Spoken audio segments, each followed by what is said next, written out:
Gas cylinder booking విధానంలో కొత్త rules అమలుకి తీసుకొచ్చింది కేంద్ర ప్రభుత్వం. ఇప్పటికే ఎల్పిజి గ్యాస్ విషయంలో చాలా మంది ప్రజలు కూడా ఆందోళన పడుతూ ఉన్నారు, ఇబ్బందులు ఫేస్ చేస్తూ ఉన్నారు. బుకింగ్ చేసుకున్నా కూడా బుకింగ్ అవ్వట్లేదని చెప్పేసి, బుకింగ్ అయినా కూడా డెలివరీ అవ్వట్లేదని చెప్పేసి అసలు మనం చూస్తూ ఉన్నాం. గ్యాస్ కంపెనీస్ దగ్గర ఎక్కడ చూసినా కూడా కిలోమీటర్ల కొద్దీ అక్కడ కూడా జనాలు గ్యాస్ సిలిండర్లు పట్టుకొని లైన్లో నిల్చుంటున్నారు. అది కూడా మిడ్ నైట్లో కావచ్చు, ఎర్లీ మార్నింగ్ నుంచి కూడా లైన్లు కడుతున్నారు. ఎందుకంటే మేము ముందు వెళ్తే మాకు ముందుగా ఇస్తారేమో అని చెప్పేసి. సో ఈ విధమైనటువంటి పరిస్థితుల్లో మరి ప్రపంచవ్యాప్తంగా కూడా యుద్ధ ప్రాతిపదికన కొన్ని దేశాల్లో, ముఖ్యంగా మనకు ఏ దేశాలు అయితే చమురుని కానీ గ్యాస్ని కానీ మనం ఎగుమతి చేసుకుంటామో ఆ దేశాల్లోనే ఈ యొక్క యుద్ధాలు జరుగుతున్నాయి. కాబట్టి సో ఈ యొక్క పరిస్థితి అనేది మనకు వచ్చింది. సో మరి ఇలాంటి పరిస్థితుల్లో మన దేశం మాత్రం, మన కేంద్ర ప్రభుత్వం మాత్రం మీకు సరిపడా నిల్వలైతే ఉన్నాయి అని చెప్పేసి వాళ్ళు చెప్తున్నప్పటికీ కొంతమంది జనాలు మాత్రం అనవసరమైనటువంటి భయాందోళనలకు గురైపోయి ఈ విధంగా పెట్రోల్ బంకుల్లో కానీ గ్యాస్ కంపెనీస్ దగ్గర కానీ లైన్లు కడుతూ ఉన్నారు. సో మరి ఇప్పుడు ఏంటంటే ఖచ్చితంగా ఎంత నిల్వలు ఉన్నా కూడా కొంచెం వాళ్ళు కూడా దాన్ని స్టోర్ చేయాలి, అదేవిధంగా అందరికి కూడా అందాలి అని చెప్పేసి కొన్ని కొత్త రూల్స్ అండ్ రెగ్యులేషన్స్ తీసుకొచ్చిందన్నమాట గ్యాస్ సిలిండర్ బుక్ చేసుకునే విధానంలో. సో ఇప్పటి వరకు మనం చూస్తూ ఉంటే ఒక్క గ్యాస్ బుకింగ్ పైన, ఒక్క బుక్ పైన 2-3 సార్లు కూడా గ్యాస్ సిలిండర్ని బుక్ చేసుకొని వాళ్ళు వచ్చినప్పుడల్లా కూడా తీసుకోవడం ఇదంతా కూడా చేసేవాళ్ళు.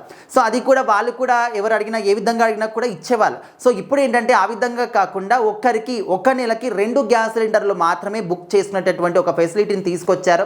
అండ్ సంవత్సరం పొడవునా కూడా 12 సిలిండర్లు మాత్రమే బుక్ చేసుకునే విధానాన్ని తీసుకొచ్చారు. సో ఇంకా కొన్ని ఫంక్షన్స్ ఉంటాయి అండ్ పెళ్లి లాంటి కార్యక్రమాలు ఉంటాయి. సో అలాంటి సందర్భాల్లో దానికి కూడా ఒక విధానం ఉంటుంది. మాకు పలానా ఒక ఫంక్షన్ ఉంది, మాకు ఎక్కువగా గ్యాస్ అవసరం ఉంటుంది అని చెప్పేసి ముందుగానే ఒక అర్జీ పెట్టుకుంటే అప్పుడు అది నిజమా కాదా అని చెప్పేసి వాళ్ళు వెరిఫై చేసుకున్న తర్వాత అదనంగా ఇంకా ఒక 3 సిలిండర్లు ఇస్తారు. అంటే దాదాపుగా సో ఇలాంటి ఒక అత్యవసర పరిస్థితుల్ని కలుపుకొని 15 గ్యాస్ సిలిండర్లు మాత్రమే ఒక బుక్ పైన సంవత్సరం పొడవునా కూడా ఇస్తారనమాట.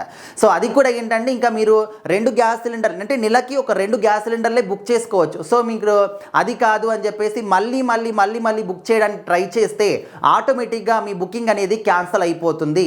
మళ్ళీ మీరు కేవైసీ చేసుకోవడం కానీ మళ్ళీ ప్రొసీజర్ మొత్తం కూడా స్టార్ట్ నుంచి చేసుకోవాల్సి వస్తుంది. గ్యాస్ కంపెనీ దగ్గరికి వెళ్ళి మీ డీటెయిల్స్ అన్నీ ఇచ్చి, ఆధార్ కార్డు కానీ మీ యొక్క అన్ని డీటెయిల్స్, బ్యాంక్ అకౌంట్ కానీ ఇవన్నీ కూడా ఇచ్చేసి మళ్ళీ స్టార్టింగ్ నుంచి మీరు దాన్ని పునరుద్ధరణ చేసుకోవాల్సి ఉంటుందన్నమాట. సో మరి చాలా స్ట్రిక్ట్ రూల్స్ అనేవి తీసుకొచ్చారనమాట కేంద్ర ప్రభుత్వం నుంచి. ఇక మీదట ఎవరైనా కూడా ఒక మంత్కి 2 సిలిండర్లు మాత్రమే బుక్ చేసుకోవాలి.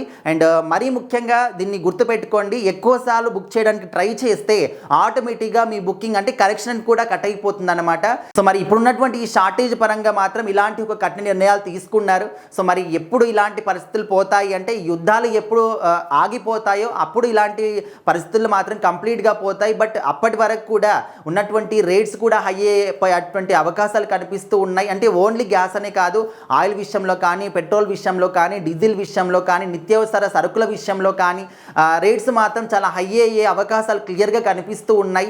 మరి ప్రభుత్వం సైడ్ నుంచి ఏవైనా నిర్ణయాలు తీసుకుంటారా, సబ్సిడీ కింద ఇస్తారా అని మరి ఇలాంటి సిచ్యువేషన్స్ కూడా వచ్చే అవకాశం కనిపిస్తుంది. అండ్ ఇంకొంతమంది ఏంటంటే మళ్ళీ లాక్డౌన్ వచ్చే అవకాశం కూడా కనిపిస్తుంది అని చెప్పేసి అంటున్నారు.